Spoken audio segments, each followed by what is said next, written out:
আজকে আমরা সপ্তম শ্রেণীর ইতিহাস চতুর্থ অধ্যায় পড়ব দিল্লির সুলতানি তুর্ক আফগান শাসন। তো এবার আমরা প্রথমেই জানবো যে সুলতান কে। মোহাম্মদ ঘুরি মারা গেছিলেন কত খ্রিস্টাব্দে জানো? 1206 খ্রিস্টাব্দে। তার জয় করা অঞ্চলগুলির ভাগ হয়ে যায় তার 4 জন অনুচরের মধ্যে। এই 4 জন অনুচর কে? তাইজউদ্দিন ইয়াজদুল ইনি পেয়েছিলেন ওই যে যখন মোহাম্মদ ঘুরি মারা যান তখন ওই যে 4 জন অনুচর এদেরকে কী হলো, এই অঞ্চলগুলি মোহাম্মদ ঘুরির অঞ্চলগুলিকে কি করা হয়েছিল যে ভাগ ভাগ করে দেওয়া হয়েছিল, বা তারা ভাগ করে নিয়েছিল, বা তারা আলাদা আলাদা পাঠ করে নিয়েছিল। কি তাইজউদ্দিন ইয়াজদুল পেলেন কি গজনির অধিকার। তারপরে নাসিরউদ্দিন কুবাচা মুলতান ও উচ এর শাসক হয়ে বসলেন। বখতিয়ার খলজি বাংলাদেশের শাসক হন। বখতিয়ার খলজি রেখে ইখতিয়ারউদ্দিন মোহাম্মদ বখতিয়ার খলজি, যার আছে কবর আমাদের এই যে এখানে পীরপালে আমাদের কাছেই দক্ষিণ দিনাজপুরের নয়াবাজারের ওই দিকেই একটা জায়গা আছে পীরপাল নামে, সেখানেই তার সমাধি আছে। তো এই যে বখতিয়ার খলজি সে পেয়েছিল বাংলাদেশের শাসক হয়েছিলেন। আর লাহোর ও দিল্লির অধিকার থাকে কুতুবউদ্দিন আইবকের হাতে। আরবি ভাষায় কিন্তু সুলতান শব্দের মানে কি? কর্তৃত্ব বা ক্ষমতা আরবি ভাষায়।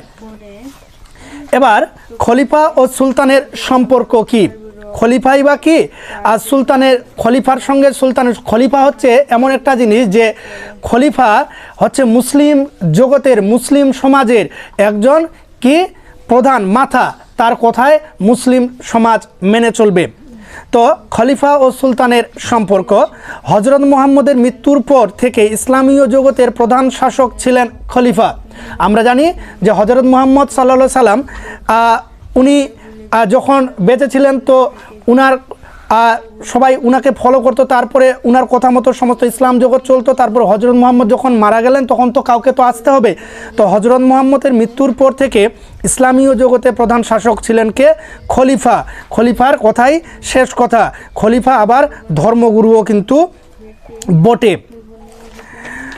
এবার আমরা জানবো খুতবা কি। মুসলিম সমাজের একটা কথা আমরা সবাই জানি যে খুতবাটা কি জিনিস। খুতবা একটি এখনও বর্তমানে এখনও প্রচলিত আছে শুক্রবারে নামাজের দিন যারা হয়তো নামাজ পড়তে যায় তারা জানে যে খুতবা কি। খুতবা কথাটির আসল মানে হলো ভাষণ। কোনো সুলতানের শাসনকালে মসজিদের ইমাম একটি ভাষণ পড়তেন শুক্রবারে দুপুরের নামাজের, মানে শুক্রবারে দুপুরের নামাজ যে বলা হচ্ছে কি, যেটা 12টার সময় যে নামাজটা হয় শুক্রবারে, পরে সবার সামনে ওই ভাষণ বা খুতবাটি পাঠ করা হতো। তাতে সমকালীন খলিফা ও সুলতানের নামের উল্লেখ থাকতো। এর মধ্যে দিয়ে সুলতান যে নিয়ম মেনে শাসক হয়েছেন সেটা বারবার জানান দেওয়া হতো। কেউ যদি মনে করো সুলতানকে মানবে না, মনে করো যে মিনজারুল এখন সুলতান, তো ওকে আমরা মানছি না, তখন ওই কী করলো, মনে করো যে এই যে মোস্তাক হলো খলিফা, তো এবার ওই তখন অনুমোদন চাইলো খলিফার কাছ থেকে যে আমাকে কেউ মানছে না, এবার আপনি কিছু করুন।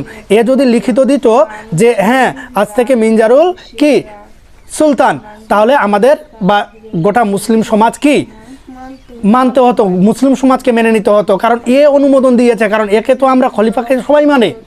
তো এটাই হচ্ছে খলিফা।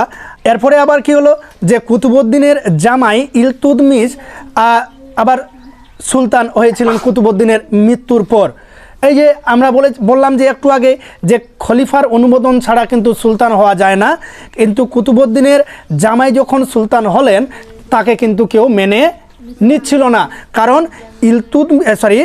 ইলতুৎমিশের যে কোনো ছেলে যদি হতো, মানে প্রজারা বা জনগণ কি বলছে যে ইলতুৎমিশের কোনো ছেলে হলে তাকে মেনে নেওয়া যেত, কোনো মেয়ে হলে শাসক হলে তাকে মেনে নেওয়া যেত, কিন্তু এ তো ইলতুৎমিশের ছেলে নয়, মেয়েও নয়, ইলতুৎমিশের বংশের কেউ নয়, তাহলে লোক ওকে মানতে চায় না, বলছে এ তো জামাই ওর, তাহলে আমরা একে শাসক বলে মেনে নেব না। তখন ইলতুৎমিশ কী করলো, খলিফার কাছে উপহার পাঠালো এবং তার কাছে সুলতান হওয়ার অনুমোদন চাইলো।